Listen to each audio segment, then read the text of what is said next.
नमस्कार। आज हम एक कहानी की गहराइयों में उतरेंगे। एक ऐसी कहानी जो एक छोटे से शहर के सरकारी स्कूल से शुरू होती है, लेकिन सवाल बड़े खड़े करती है। ज्ञान पर, बुद्धिमत्ता पर और हाँ, समस्याओं को देखने के हमारे अपने नजरिए पर। हाँ, और कहानी का शीर्षक भी बड़ा दिलचस्प है, वो लड़का जो असंभव को संभव बना गया। ये कहानी हमें मिली है Aarav, the boy who solved the impossible नाम के एक टेक्स्ट से। बिल्कुल। तो ये सिर्फ एक बच्चे की कहानी नहीं लगती, बल्कि सोचने का एक नया ढंग पेश करती है ना। हाँ बिल्कुल। कहानी का जो हीरो है आरव। हाँ, आरव। कहानी बताती है कि वो एक शान सा प्यारा सा बच्चा था, लेकिन दिमाग असाधारण रूप से तेज। और खासकर ये जो बताया गया है कि संख्याओं के साथ उसका रिश्ता बड़ा अनोखा था। जैसे कोई म्यूजिक चल रहा हो उसके दिमाग में जब वो नंबर्स देखता था। हाँ, जैसे वो बहते हों। ये अक्सर जो बहुत गहरी गणितीय या तार्किक प्रतिभा होती है ना, उसका संकेत होता है। ये सिर्फ रटना नहीं है, ये पैटर्न्स को, संबंधों को महसूस करना है।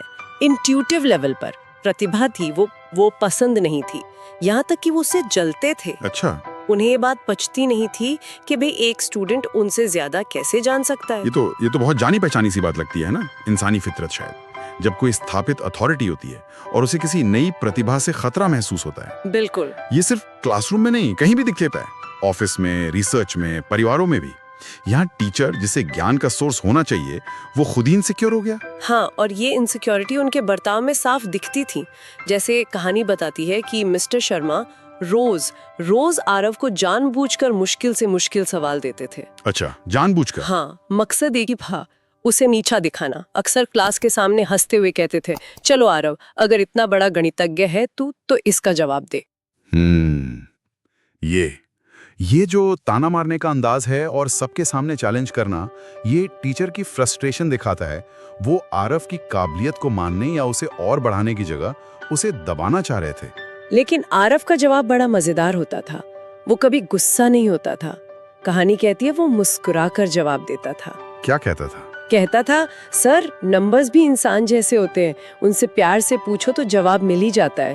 अरे वाह, ये सिर्फ एक हाजिर जवाब ही नहीं है, ये आरव का दुनिया को देखने का नजरिया है। वो नंबर्स को बस आंकड़े नहीं मान रहा, वो उन्हें कुछ ऐसा देख रहा है जिनसे बात हो सकती है, जिन्हें समझा जा सकता है, जिनमें एक तरह का कैरेक्टर है। हाँ बिल्कुल। ये गणित से एक बहुत ही ऑर्गेनिक, इमोशनल जुड़ाव है, जो आम पढ़ाई लिखाई से बिल्कुल अलग है। और क्लास का क्या रिएक्शन होता था? हाँ, ये भी जानना चाहूंगा। पूरी क्लास तालियां बजाती थी। अच्छा। और इससे मिस्टर शर्मा का गुस्सा, उनकी जलन वो और बढ़ जाती थी।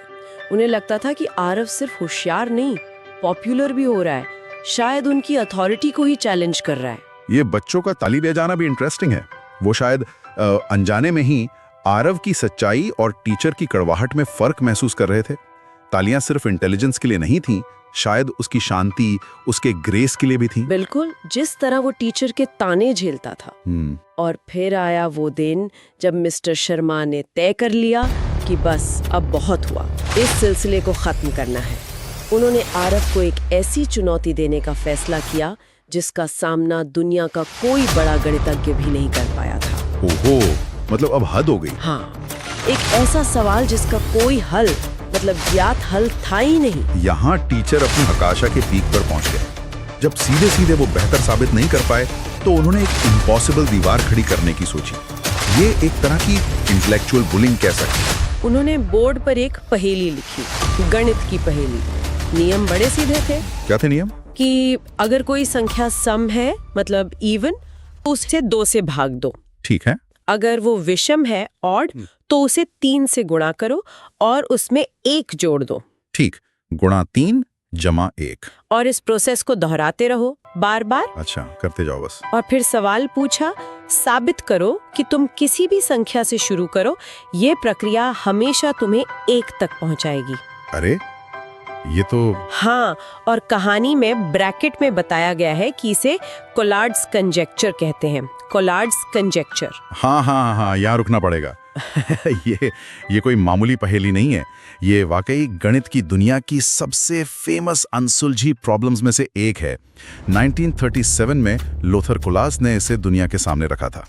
1937 से, और अभी तक हल नहीं हुई। नहीं, यही तो कमाल है। नियम इतने आसान हैं कि कोई बच्चा भी समझ ले। भाग देना है, गुणा करना है, जोड़ना है, बस। लेकिन ये साबित करना कि हर पॉजिटिव इंटीजर, हर संख्या आखिरकार एक पर ही पहुंचेगी, ये आज तक गणितज्ञों के लिए एक मिस्ट्री बनी हुई है। लेकिन क्यों? मतलब क्या मुश्किल है इसमें? देखने में तो आसान लगता है। मुश्किल है इसका बर्ताव। ये संख्याएं जो हैं वो इस प्रोसेस में ऊपर नीचे कूदती हैं। कभी एकदम से बहुत बड़ी हो जाती हैं, फिर अचानक छोटी होने लगती हैं। कोई सीधा साधा पैटर्न नहीं है जिससे गारंटी मिले कि अरे हाँ, ये तो एक पर ही जाएगी, चाहे कोई भी नंबर ले लो। अच्छा। अरबों खरबों नंबर्स को कंप्यूटर से चेक किया जा चुका है, सब एक पर पहुंची हैं। लेकिन गणित में उदाहरण काफी नहीं होते। आपको एक यूनिवर्सल प्रूफ चाहिए होता है, वो अभी तक किसी के पास नहीं है। तो मिस्टर शर्मा ने जानबूझकर एक ऐसा सवाल चुना जिसका हल मौजूद ही नहीं था, और फिर उन्होंने पूरी क्लास के सामने जोर से कहा, ये सवाल दुनिया के सबसे बड़े गणितज्ञ हल नहीं कर पाए, चलो आरव तू बता दे। साफ इरादा था कि आरव बुरी तरह फेल हो। बिल्कुल, उसे फेल होते देखना था। ये तो एक ट्रैप था। अगर आरव कहता मैं नहीं कर सकता तो टीचर उसे बेवकूफ कहकर मजाक उड़ाते। अगर वो कोशिश करता तो फेल होना पक्का था। टीचर ने सोचा बस अब फंस गया ये। और क्लास ने क्या किया? हाँ, बच्चों का क्या रिएक्शन था? कहानी कहती है पूरी क्लास हंसने लगी। कोई बोला अब तो आरव की हवा टाइट हो गई। किसी ने कहा अब इसके दिमाग का भी टेस्ट हो गया। माहौल एकदम आरव के खिलाफ था। बच्चों ने भी शायद मान लिया था कि ये तो आरव के बस का है ही नहीं। हाँ, शायद ये ग्रुप मेंटालिटी होती है ना, खासकर जब कोई अथॉरिटी फिगर उकसाए। बच्चों ने भी टीचर का नजरिया अपना लिया होगा। सही बात है। लेकिन आरव, वो चुप रहा, एकदम शांत। उसने बोर्ड पर लिखी पहेली को ध्यान से देखा। कहानी कहती है ऐसे जैसे वो सचमुच उन संख्याओं से बात कर रहा हो। कुछ पल के लिए उसने अपनी आंखें बंद कर ली। पूरी क्लास और मिस्टर शर्मा भी, सब हैरान थे कि अब ये क्या करेगा, हार मानेगा या कोई बहाना बनाएगा। ये जो चुप्पी है ना, ये बड़ी पावरफुल है। ये घबराहट की नहीं लग रही, शायद गहरे सोच की चुप्पी थी।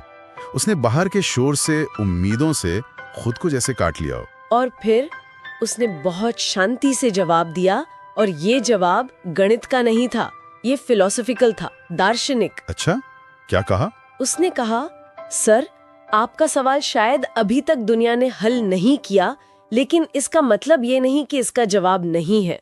वाह, पहली लाइन ही दमदार है। उसने चैलेंज को माना, लेकिन उसकी बुनियाद ही बदल दी।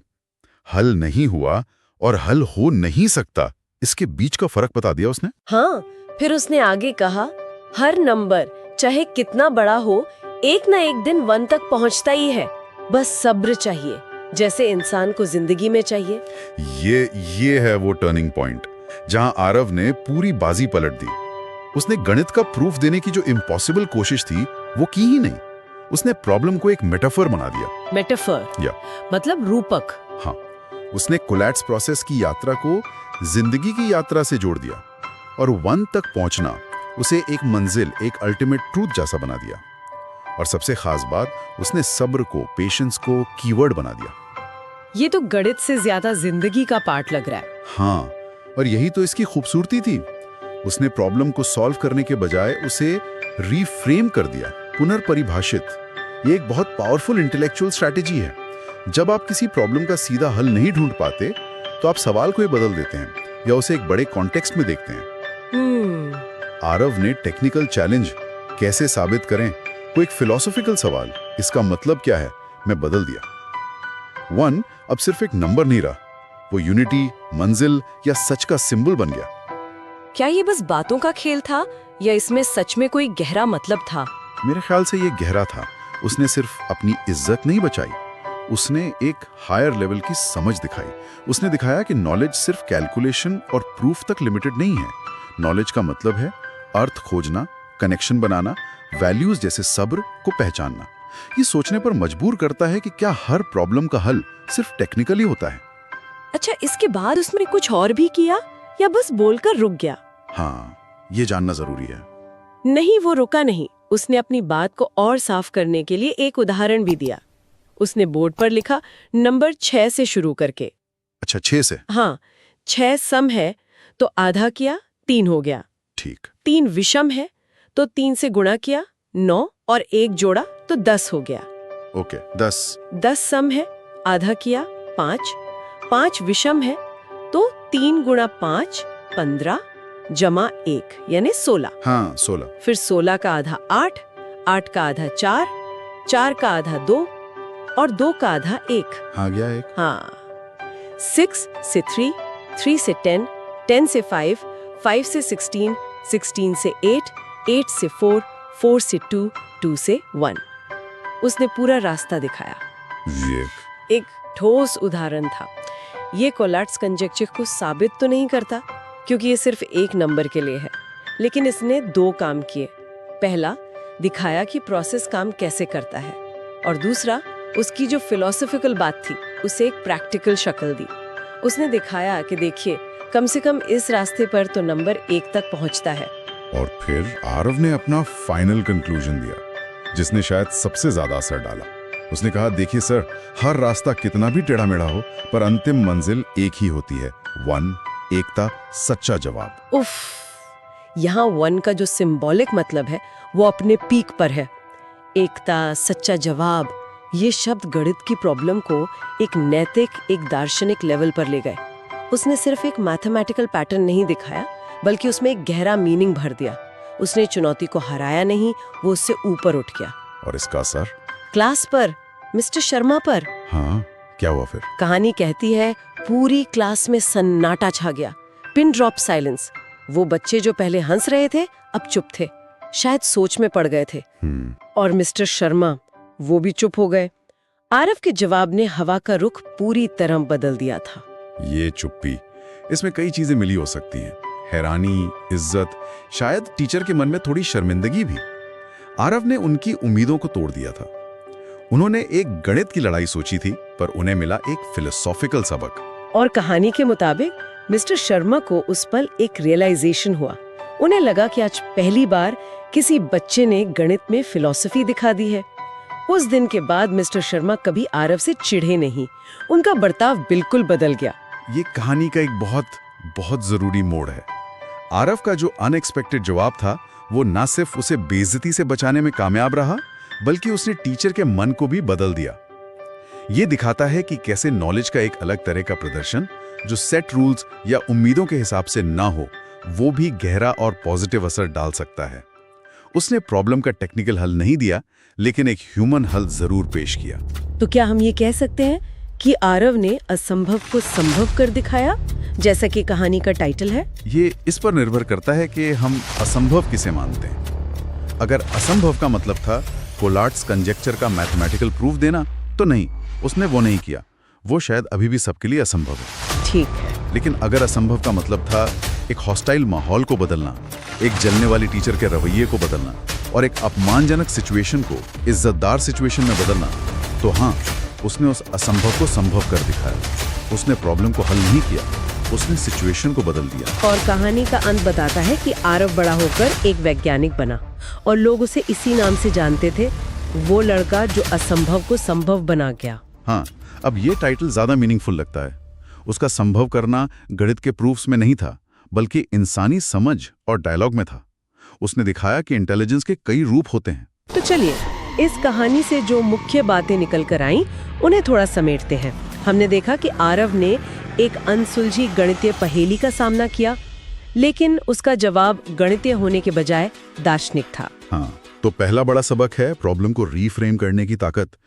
जब सीधा हल न मिले या पहुंच से बाहर हो, तो प्रॉब्लम को एक अलग नजरिए से देखना, उसे एक नए फ्रेम में रखना, ये अक्सर आगे बढ़ने का रास्ता खोल देता है। और ये सिर्फ मैथ्स में नहीं, कहीं भी लागू हो सकता है। बिल्कुल, बिजनेस में, आर्ट में, पर्सनल रिश्तों में, हर जगह। दूसरा सबक शायद धैर्य और विश्वास का है। जैसा आरव ने कहा, बस सब्र चाहिए। हाँ, कभी कभी जवाब फौरन नहीं मिलते, प्रोसेस लंबा हो सकता है, घुमावदार हो सकता है, लेकिन एंड गोल पर विश्वास रखना जरूरी है। और तीसरा कि ज्ञान सिर्फ फैक्ट्स और प्रूफ जमा करना नहीं है, इसमें इनसाइट, पर्सपेक्टिव, वैल्यूज को समझना और मीनिंग खोजना भी शामिल है। आरव ने कैलकुलेशन से आगे जाकर ज्ञान दिखाया। उसने एक में एकता और सच्चाई का अर्थ खोजा। लेकिन क्या इस तरह के दार्शनिक जवाब हमेशा काम करते हैं? क्या इसकी कोई लिमिटेशंस हैं? ये बहुत अच्छा सवाल है। बिल्कुल, सीमाएं हैं। अगर आप एक पुल बना रहे हैं तो आप सिर्फ ये कहकर नहीं बच सकते कि नदियों को पार करने के कई रास्ते हैं, बस सब्र चाहिए। हाँ हाँ, सही बात है। वहां आपको एकदम सटीक कैलकुलेशन चाहिए, इंजीनियरिंग चाहिए, फिजिक्स के नियम चाहिए। गणित और विज्ञान की दुनिया में कठोर प्रूफ और वेरिफिकेशन का कोई विकल्प नहीं है। आरव का जवाब मैथमेटिकल कम्युनिटी के लिए कोलैड्स कंजेक्चर का हल नहीं था। तो फिर आरव के अप्रोच का महत्व कहाँ है? इसका महत्व उस कॉन्टेक्स्ट में है जहां प्रॉब्लम सिर्फ टेक्निकल नहीं बल्कि ह्यूमन भी है। मिस्टर शर्मा का चैलेंज सिर्फ एक मैथ प्रॉब्लम नहीं था, वो एक इमोशनल और सोशल अटैक भी था। आरव का जवाब उस अटैक को न्यूट्रलाइज करने और ह्यूमन लेवल पर कनेक्ट करने में कामयाब रहा। अच्छा, इसका महत्व उन सिचुएशंस में है जहां सेट तरीके फेल हो रहे हों, जहां हमें नए पर्सपेक्टिव या गहरे अर्थ की तलाश हो, या जहां हमें अनिश्चितता और अज्ञात का सामना करना हो। कोलैड्स कंजेक्चर की तरह जिंदगी में भी तो कई अनसुलझी पहेलियां होती हैं। तो ये कहानी हमें सिर्फ आरव और मिस्टर शर्मा के बारे में नहीं बताती, बल्कि ज्ञान की प्रकृति और समस्याओं से निपटने के हमारे तरीकों के बारे में भी बहुत कुछ सिखाती है। बिल्कुल, ये हमें याद दिलाती है कि कभी-कभी सबसे समझदारी भरा कदम सिर्फ चलते रहना नहीं होता, बल्कि रुककर सवाल पूछना होता है। क्या मैं सही सवाल पूछ रहा हूँ? क्या इस प्रॉब्लम को देखने का कोई और तरीका है?